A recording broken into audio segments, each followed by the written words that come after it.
Hello guys, welcome back to the channel. In this video, I'm going to show you how to export Claude chats. First, go to your trust search engine and search for Claude. Go to the tab where you have your Claude account open, And well, this is the main interface. You are going to go to the bottom where your account is. And in the arrow menu, you will see the settings option.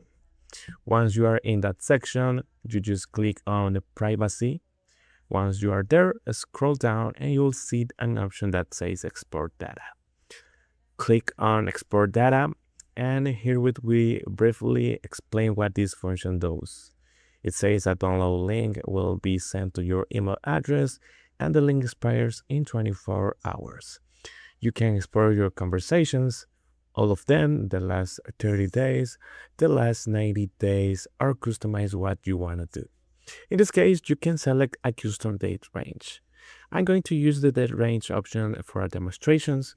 I will click from the 19 until today. And you've customized this bar. Click on export.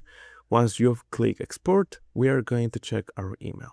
In my case, I have it linked to Gmail. So that's where our data export link will arrive. Here we can see the email has arrived, stating that our data is ready to download.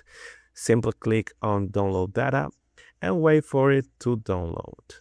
Once downloaded, in your download folder, you have a .zip file containing your Claude data for the select date range. And that's it.